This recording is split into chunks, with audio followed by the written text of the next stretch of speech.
Hello, welcome to my channel again. Once again, I'm the open source tech guy here to serve you again in another episode of the series of videos I had promised I'm going to give to you in this my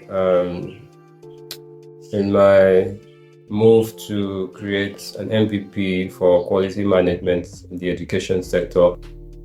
Um, so, if we want to start off from where we stopped, remember I said school is not a black box. And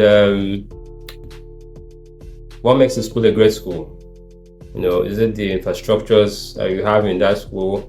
Is it because of the nice advertisement boards that the school puts out to say that the school is a best, they churn out the best students that have the best grades? I mean, anybody could say that now, right? It's not really something that you can bank on. I mean, the world now is driven by data. So how do you prove that? There's really no way to prove that.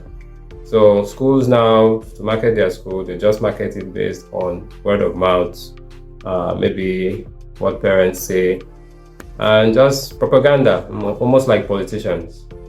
I think the main aim for most schools is just to collect school fees, and parents want to get value for their money.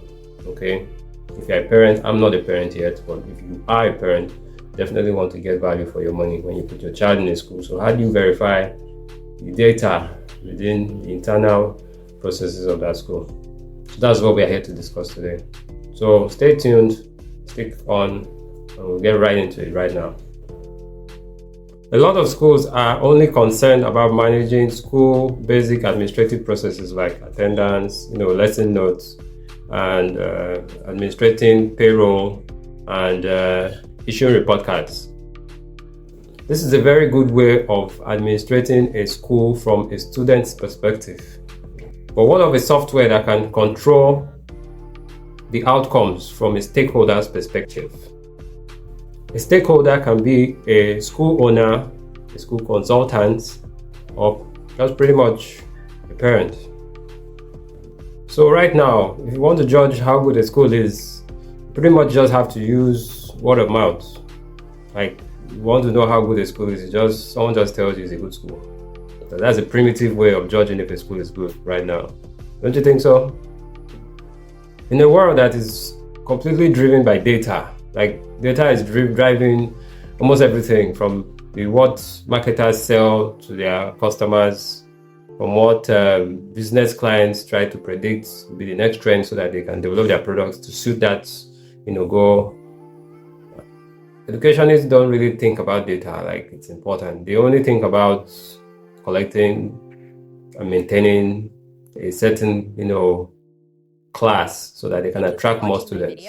But they don't care if the standards and the policies set by even the school owner is dropping. Everybody's just concerned about their salaries and concerned that they look good, even if they're not doing good. So I would like to ask you this question. So how do you know if the teachers in a particular school are worth teaching your child? Also, how do you know if the standards of the school has dropped over time, or they are still increasing the prices of their school fees? Doesn't make sense, right? But that's what we are seeing now. Like, if I have a child now, I just pretty much have to bank on what others have said, but I don't really know if it's just a publicity or an advertisement, a marketing stunt, just to get me to pay those exorbitant fees, put my child there. There needs to be data. That's what I'm saying. I'm trying to emphasize the need for data, and that's what I'm here to solve as the open source guy. Another question you could ask is, some schools could do well in external exams. I mean, you could know why now, right? It's a pretty straightforward way to get students to pass in an external exam, because the questions could have leaked beforehand, so they can easily pass. But if you set some internal exams, you see that most students don't really do well, So how do you, match that up? You see a child who is not performing well in his tests, in his assignments, in his terminal exam, but in the external exam he's having a B, B2, B3. How? Like how? It happens.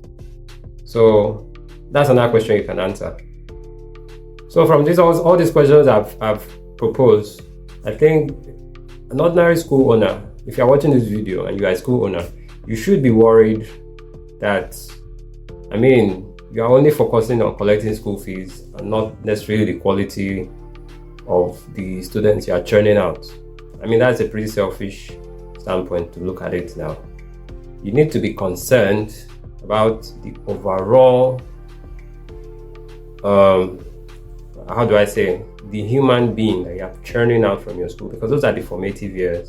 You need to be able to have students that can integrate properly into the real world, into the society, not only as brilliant students, but as well-behaved and cultured students. But a lot of schools are not really bothered about that. They just need the school fees. If you can pay, fine. Even if you don't know much, we'll promote you, which is like a mass promotion. It doesn't make sense. But anyway, that's what we're here to solve. That's what we're here to discuss. And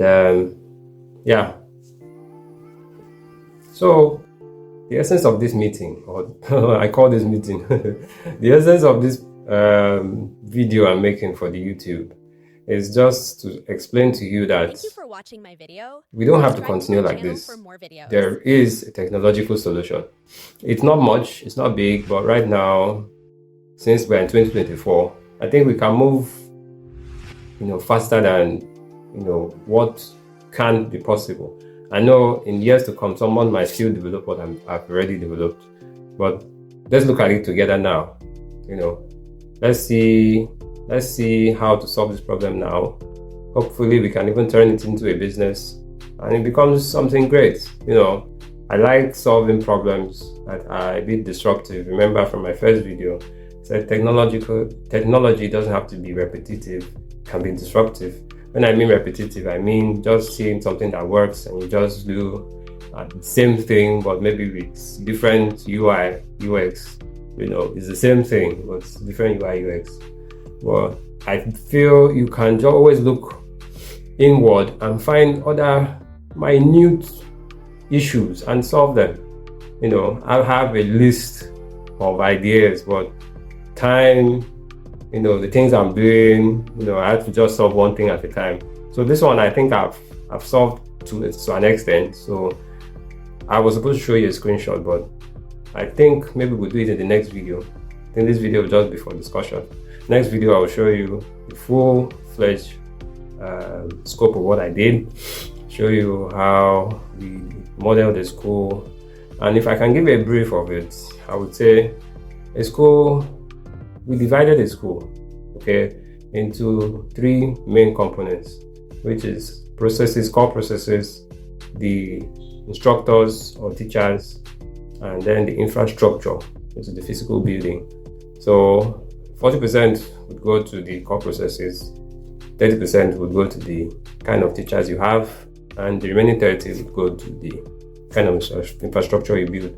So if you're able to take care of the core processes and the teachers, which is 70%, even if you are teaching inside a remote area, you can still have the best quality education you can find. 70% is a good score. But do we really have even up to 30% now? When you even go across board for the three sectors I just mentioned?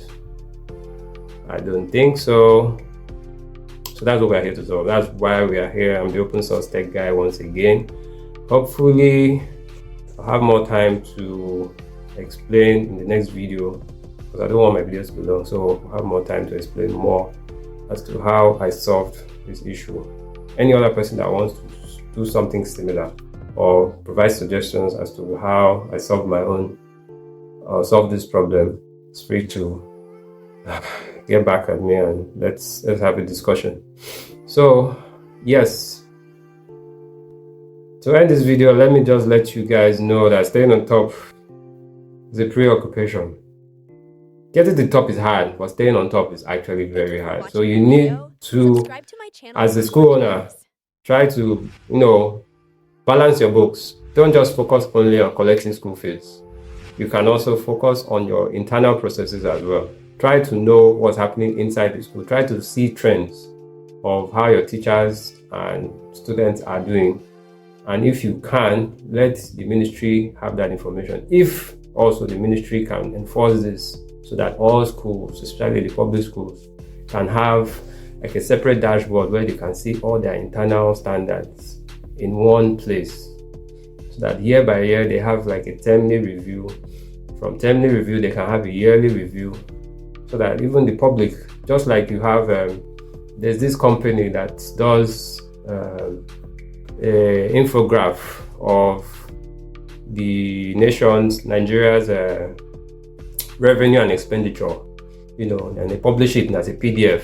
The Ministry of Education could just do something like that, just publish like, oh, this area has the best standards in terms of quality of teachers, in terms of the academic performance, in terms of the way they manage their infrastructure, separate metrics, all developed in a dashboard. I don't think that's hard now. Is it hard? It's not hard now.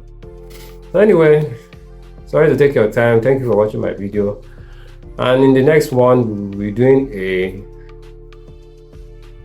will be doing a demo of what I've done so far. I'm supposed to show you something today, but I am busy. I just had to squeeze out time so that we do this video. Okay, so I'll see you in the next one. Thanks.